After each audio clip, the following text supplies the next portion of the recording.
Hopefully my laptop doesn't mess up because did you hear what happened at game for our game night? Like No. we were getting all set up and I had already done a test run because we're going to have slides and using our TV screen in our Wesley building, and we're gonna have like all the graphics for all the Wednesday night stuff. And so time has passed, and so Preston was getting ready to go up there, and he was gonna do his whole spiel and start sharing about all these ministries. I go to my laptop, I go to hit present, and it just crashes, and it just goes dark, and then it just wouldn't turn like it wouldn't. There's nothing you could do with it, like. So pretty much I had to the next day I just had to drain the battery to get it completely to turn off because holding down the power button wasn't doing anything. So hopefully we don't have that issue for this because I got it going back. I'm on the same laptop. So Yeah. it was just the best timing. It was like and ready and crash. So anyways. Well, welcome everybody to the Next Day podcast. Do you want to do Christie's part? Do you know the line? Your next step in your devotional journey with St. Peter's and such. The next day on your discipleship journey. So Yeah, close, that. close enough. I'm Chad, And I'm Pastor Carl. and Christy might be joining us here soon. We're here on Zoom right now, and we'll see if she jumps on. But but yeah, but in during this podcast, we're going to be talking about all the sermons that you got to hear on Sunday. So if you were in the element, you got to hear Christy, wherever she is right now. If you were in traditional, you got to hear Preston. And if you're at the wonderful, hot, and humid West Campus this week and you endured it, you're a survivor, you got to hear Carl because the AC wasn't working. But how did that mess with your sermon at all? Or do you feel like it just, I actually feel a little bit responsible because I preached on Hurricane Katrina, it oh being yeah. the 20th anniversary. And so you're preaching on it, and then like the air conditioner's not working, and you're like, oh, is this because of me? Yes. You're like, I you know, just decided to tell everybody that back where I come from on Labor Day, we turn off the air conditioner. hmm That's where you just need to be like, we're gonna set the mood here because there's no electricity, and so we're gonna just enjoy this and be in this setting. No, but hopefully that gets fixed soon. But I like how you always share how you were at a church that had no AC and no plumbing. No running water, No, no what AC. is that? Like it was just a building, like it was just like one of those old chapels in a field, and that was it. Well, there was a graveyard too. Oh, okay, yeah. Yeah. However, somebody got tired of running over gravestones while mowing the lawn, and so they picked up the gravestones and set them on the back of the church. So we weren't really sure where all the dead bodies were. Ew, I don't know why that's kind of creepy or scary sounding. I don't know where they could be anywhere It out in meant that we didn't field. bury anybody anymore by the time I got there. Yeah. Uh, well, well, let's get started with our icebreaker before we start talking more about dead bodies or something. But yeah, let's Every talk time about I'm on, man, I just want yeah, to bring it down. yeah. But since it's Labor Day weekend and Labor Day, we're celebrating people working. I used to always get confused. I thought it was another Mother's Day, and for anyone who's been in labor, and we celebrate them. But uh, but no, it's since it's Labor Day, celebrating working. I wanted to ask, what was one of your first jobs that you ever had? Like, got paid for, whatever that job may be. Uh, so The Carl, what first was your, job, yeah, first first job job? I ever had. Um, my dad, his boss owned a bunch of trailer parks when I was a kid, and so we would mow the lawns at the trailer parks if the grass ever got over 6 inches tall. and I would get $10 whenever I mowed a lawn at this trailer park. But I also quickly became a 10-year-old whom people did not like who lived at the trailer park because they were the ones who would have to pay me in their rent. So they would run outside of their trailer real quick when they saw us coming and they'd say, I was about to mow, I'm on my way right now. And so it was very interesting um, getting to be seen as somebody who wasn't their favorite person when I was like 10 years old. And the thing with having a job for mowing is mow money, mow problems. Yeah, yeah, yeah, yeah. Anyways, I know that joke didn't cut it. Um, anyways, yeah, I guess my first job that was actually like paying taxes and got going through all that stuff was I was a lifeguard, and it's what I always say is my first legit job. I'm sure I did odds and ends around places and got, mowed someone's yard or raked a yard or something like that. But my first legit job where I actually had to go interview and I had to go through all those steps was a lifeguard at this athletic club. I did it for just one summer and it was not the best experience. Becoming a lifeguard was pretty easy. I mean, went through all the training, but I was on swim team, so I was pretty good with any water tests and all that. But the only part that really stunk about it was at this athletic club I worked at. The owner was just he was known for being a cheapskate, and even though we needed really to have like three lifeguards on duty, he was only going to pay for one. And as unsafe as it was, he still was always worried about being sued. And yet he would only have one lifeguard on duty, and I'm having to watch like sometimes 100 people all to myself at once. We didn't give as many breaks as other pools. It was a weird experience, but I kept people safe, I guess. So, but yeah. But for anybody else out there, we celebrate all your jobs and all that you're doing, working out there, and we hope everyone's having a safe Labor Day. So get out there and enjoy it. But yeah, let's get to our sermons. This is the very last sermon of the Because He Lives series. And we got to hear this wonderful song and this wonderful hymn and the intro and the bumper video. And I know the traditional service sang it as their closing hymn, as their kind of walkout benediction hymn. And it's been a really cool thing, kind of breaking down these lyrics and just learning about what this means for our faith.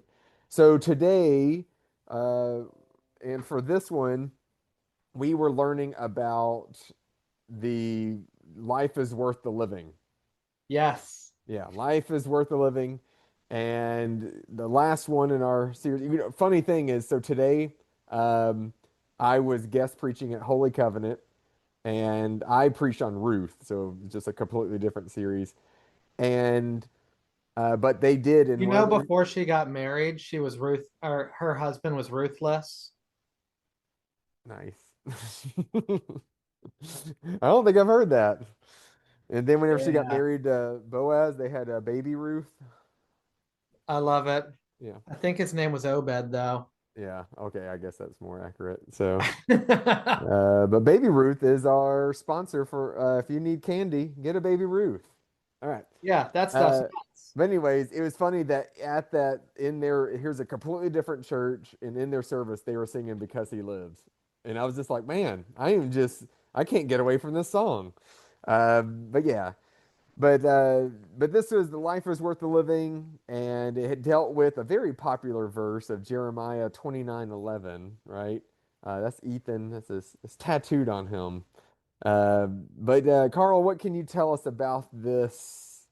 I mean, I got to hear yours, and I really love how you tied it into the anniversary. It's the 20th anniversary, right, of Katrina, Yeah. and how big of an event that was, and you tying that into what the setting was for Jeremiah. So, what can you tell us about the setting of Jeremiah and that direction you went with your sermon? So Jeremiah is a fascinating story. He starts his ministry about 30 years before all of this. And so for like 30 years, he keeps telling Jerusalem, everybody in Judah, hey, y'all, you are acting a fool. you are idolatrous, you are not caring for the poor and the needy. You all are going to regret this. Just like every Then, prophet, pretty much was just, and hey. then they did regret this. Um, and I mean, it's really kind of a sad book for a whole lot of the book. Like the first 3 quarters of the book is incredibly sad. It's one of the reasons Jeremiah is known as the weeping prophet, Hmm. because he's crying over and lamenting over what's going to be happening in Judah and Jerusalem. And what ends up happening is Judah ends up deciding to go and make an alliance with Babylon. And then Egypt defeats Babylon in a battle, and they change their minds and they say, you know what? We've decided instead to go with Egypt. And Babylon does not like that. And so they Hmm. surround Jerusalem and they depose the king, Jehoiakim, at the time. Which I think you just like saying that name, It's a great name. Jehoiakim. Jehoiakim. Jehoiakim. It's a Jehoiakim. great name. Um, but then Babylon does something that happens a lot in the ancient world. It happened in Israel, in northern Israel, when the Assyrians took them over. Hmm. They take the rich and powerful from wherever they are, when they take over them, and they take them back to their homeland. And so basically, they create a power vacuum that they can install and really make it to where nobody can overcome the oppressive government that's kind of come into play at this time. There's no kind of readiness for people to stand up against Babylon after they take away all the courtiers, they take away the king, they take away the entire royal family, they take away everybody. They throw a puppet onto the throne, Zedekiah, for a while, and Hmm. Zedekiah will act a fool, and within 10 years, they'll come back into Jerusalem and just completely wipe the place clean. And I had a picture in the sermon today of Jeremiah sitting on the ruins of the temple after the Babylonians sack the city. Um, and so the people, they find themselves hauled into Babylon. One of my favorite passages in scripture that talks about this is Psalm 137, and it talks about how they felt while they're pulled into Babylon. By the rivers of Babylon, there we sat down and there we wept as we remembered Zion, and our captors cried for us. Sing us songs of Zion, sing us all the happy songs you used to sing. And how can we sing this kind of song when we're stuck in a foreign land, the people say? And so it's this massive tragedy. They're grieving what has happened. And what Jeremiah tells them, because there's a whole bunch of people that are saying everything's going to be okay, God's going to save you, God's going to miraculously work in this. Jeremiah says that's not going to happen. Hmm. Y'all are stuck. Y'all Yeah. are y'all are stuck. Y'all are not going anywhere. You all need to get comfortable where you are. You need to buy into the program. Y'all are stuck. You're not coming back for at least 70 years. And then we get other stories throughout scripture that talk about this time in captivity, specifically Daniel's story. The book of Daniel, that is about the time in captivity, and it goes off towards other things in the second half of Daniel. This really the first half of Daniel that really points at it. But there's just a lot going on in the book of Jeremiah that focuses on the Babylonian captivity in the very beginning of it. The letter that he's writing to the people who are in captivity, it's him saying, nothing, you're stuck here. You're stuck here, Yeah. and probably your kids are stuck here. And it's not going to be till your grandkids are probably grown-ups that they will move back. Um, And it's very like harsh because here you think this prophet's going to tell like, "Hey, tell us how we're going to get out of this." And he's like, "You're not." Like like this the Babylonian army was like a serious thing. It was like, "No, like y'all like you're in this situation." yeah, Um but and then what he ends up trying to tell them is y'all just got to make the best of this. And God is not absent in this, even though it almost feels that way. And I mean, they definitely feel that way that God's abandoned them, but He's there to remind them, no, no, God hasn't abandoned you, but you're going to have to endure all this for yeah. like how many years? 70 years? 70 more That's years? Yeah, that's what it says. It says 70 years. And so they're not going to be able to go back to Jerusalem until really Persia overtakes Babylon as the Mm, new superpower. and the king in Persia will allow Yeah. the Judeans to go back to their homeland. And some of them do, some of them don't. We read later on in the story of Esther that there's plenty of Israelites living under Persia who decided to stay put. We see in the book of Nehemiah, even after people have been sent back, Nehemiah stays and he works in the Persian court when Hmm. Persia takes over. And so some people are always going to be in that Jewish diaspora from this point on. Some they'll always be spread out throughout the world.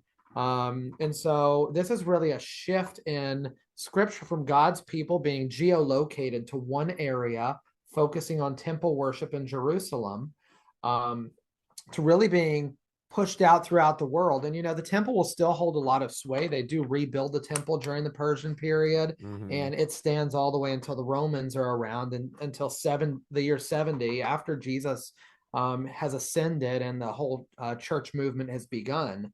But really, this is the first chapter in the Jewish people really moving out of Jerusalem and this early Palestine region. Yeah. And kind of going back to whenever you were talking about Katrina, I mean, people had to leave. The Yeah. people who could, like the people who could get out, like, and a lot of people were dispersed. And I know I had a friend in college, like I remember, because I was a freshman in college when all that happened. And I remember there was a guy who showed up like 2 months after we started college, and I was just like, man, like who's this guy? Why is he here? Well, he was in Louisiana and he had to leave, and so he pretty much just transferred, and he just stayed there the whole time. Wow. And it was weird, like whenever we were all graduating, it was weird to think of, oh, dude, like you're here because of Katrina. Like that's weird to think of that. Like, but there Yeah. were families who did that. Like they had to leave, and some of them were able to go back, and some of them just could not. And And I um, mean, where we live here in Houston, this was probably one of the major, probably the most oh yeah, likely city for people to end up. I mean, I know there were people in the church service this morning who live here because of Katrina. yeah, That was the original thing that pushed them out. I mean, you may have family members, people who are listening may have family members who are here because of Katrina. Even I do. yeah. Uh, And that's so weird. That's yeah, so interesting, right? Like, yeah. yeah. So it's not only those people who are affected by it; it's everybody. Yeah. Um, And so yeah, it's just so massive. And I mean, a lot of people they'll never be going back. Some people do go back, and then again, there were some people who ended up staying who rebuilt. Just like in that Jeremiah passage. I mean, Jeremiah he stays in Jerusalem until very shortly after the fall of Jerusalem. He's forcibly Mm, taken to Egypt after the fall of Jerusalem in 586.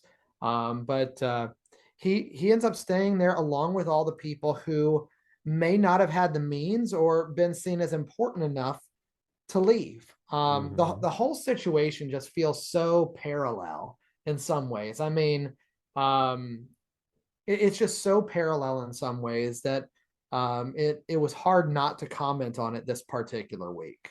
Right. No, no. And I've been hearing so much about it in the news, and then there's been all these documentaries that have been coming out and all this because anytime there's these anniversary type of stuff, I mean, pretty soon we'll probably see that with Hurricane Harvey, which around the Houston area here, people will know too well.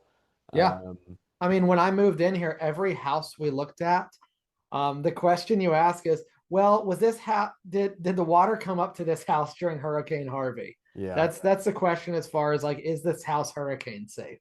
Hmm. How did this do? Yeah, during that, during the what is it? The tax day floods, during the all the we have all these events and any holiday somehow associated with a flood. But yeah. But and I got to hear Christie's sermon, and I don't know how much she really enjoyed saying it or if she felt corny saying it, but she kept kind of centering everything around YOLO. Uh, it's I love kind of, that for her. Um, I don't know, as outdated as that is, but like what she was trying to get at was, that is that term, you only live once. And but here they were in this exile, and essentially Jeremiah's telling him, "Hey, YOLO, like y'all, like this is the situation you're in. Live, live." And in that verse in 29, Jeremiah 29, I mean, it goes into like just saying, "Hey, like continue to multiply, continue to be a family, continue to do all this. Like, don't just stop and just wait for everything to just get better. Just continue to live in these situations, like under this situation." yeah. So, I mean, what um, he's calling them to do, though, there is he's calling them to continue being faithful yeah. in a time where it feels impossible to be faithful. Mm, Um, I look at this as especially around the idea of go and have sons and daughters and find wives and husbands for those sons and daughters. And when we hear that, I mean, the whole idea that I would have a child um, in this kind of space, like how could I want to bring life in, and why would God bless me with this mm, kind of life? Like that's a sign of God's blessing on people when he is building families and when he's helping them to grow and when he's making it so that I think the exact words were do not decrease. yeah. um and so as you leave, don't don't decrease. Make sure that you stay strong. Make sure that your heritage stays strong and that you can learn how to be faithful to God in this time and place. And I mean, what we know about the Babylonian captivity is, I mean, the miracle of it really is that is when a lot of the Old Testament is sort of unofficially canonized, where a lot of Yeah. it's redacted, where they take all these oral stories that they've always had, because not everything was always written down, Mm-hmm. and they make sure it's written down.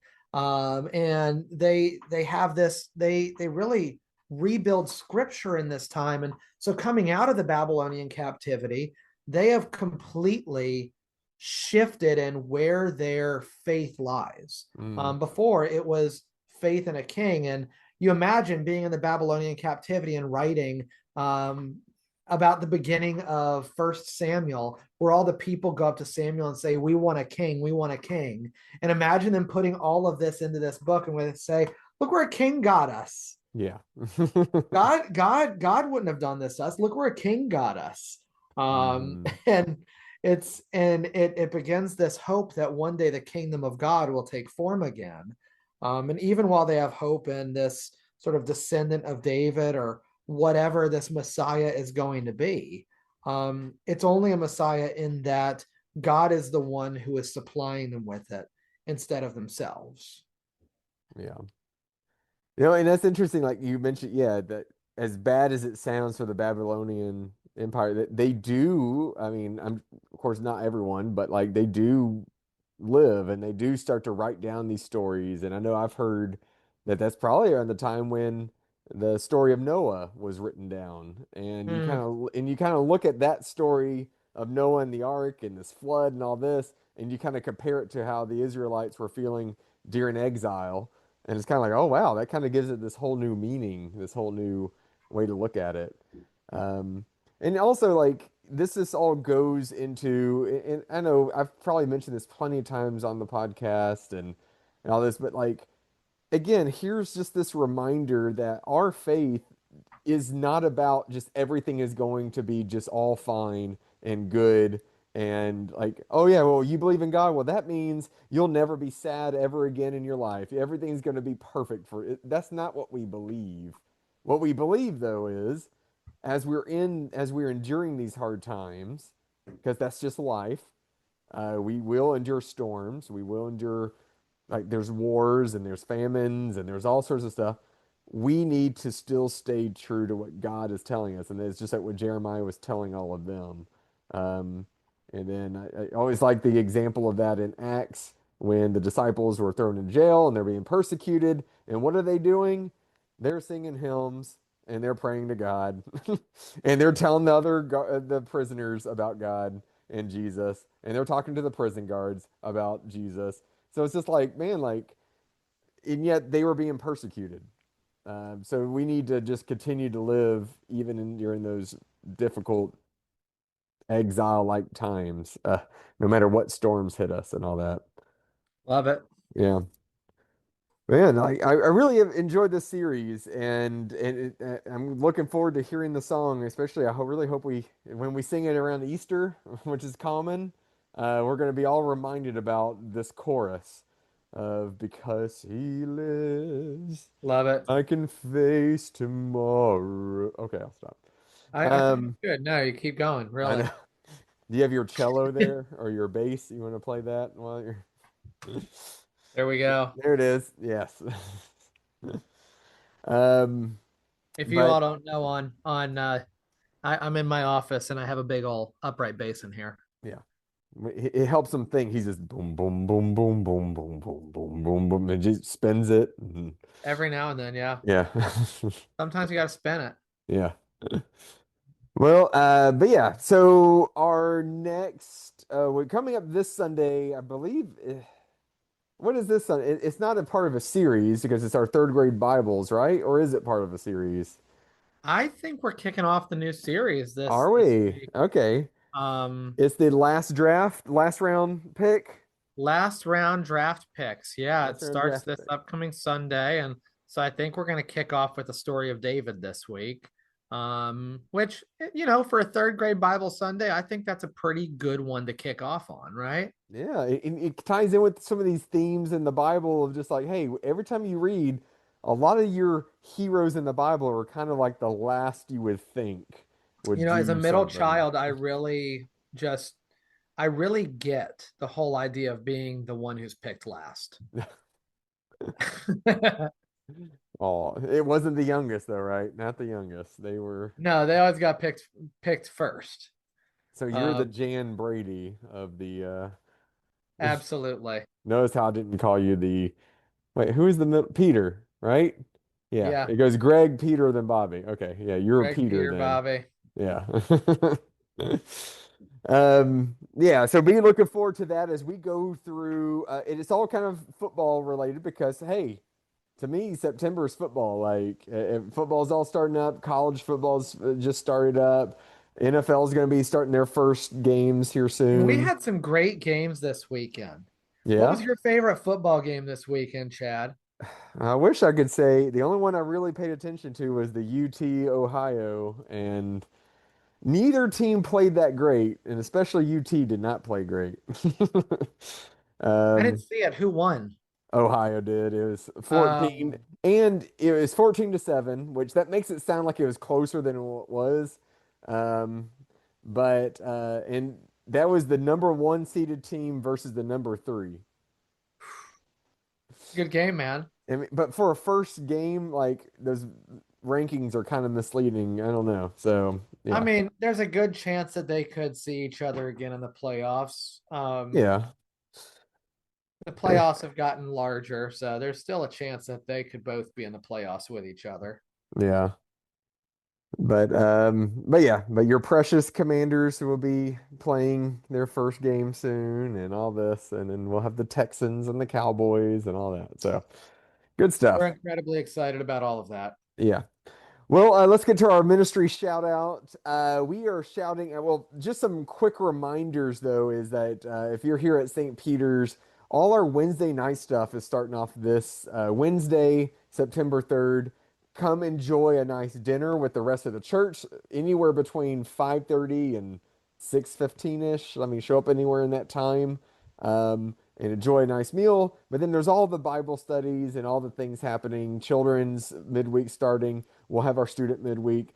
Music ministries will have their stuff and all these other variety of Bible studies. Carl's leading a Bible study, all these great stuff. So just a reminder of that. And also a reminder if you want to sign up for our gala, you need to do that by Tuesday. And just go to our website, and there's all sorts of ways to contribute and to be a part of the gala, whether you're attending or not. Like, we hope you can attend and be a part of this very fun fundraiser.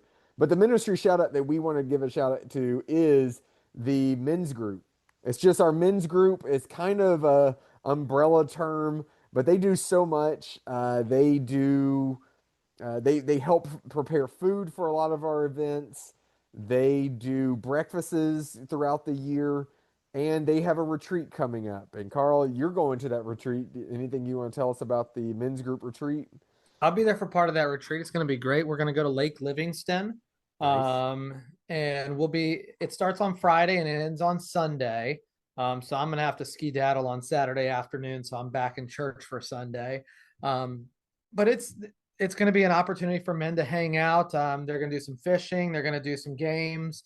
Plenty of time to just sit back, relax. There'll be campfire, all that good stuff, as well as probably some good devotionals. I think they're focusing on it's a new day for men's ministry Mm, at St. Peter's and really kind of trying to live into Preston's motto right now of it's a new day at St. Peter's and recognizing how God's calling us to live to become more godly men.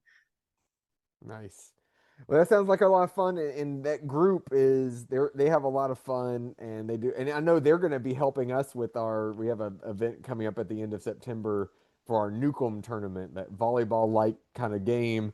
But we do that with other churches, and our men's group wants to prepare food for it. So Yeah, we've got guys pulling out of that uh, men's retreat and hurrying right back to church to make food for that tournament. nice. And that just shows the dedication, and they love using their gifts for that. And so I really admire that. So it's great ministry. And so yeah, so if you're interested in that, just go to our website and then subscribe to our emails, and you'll be updated on men's group stuff.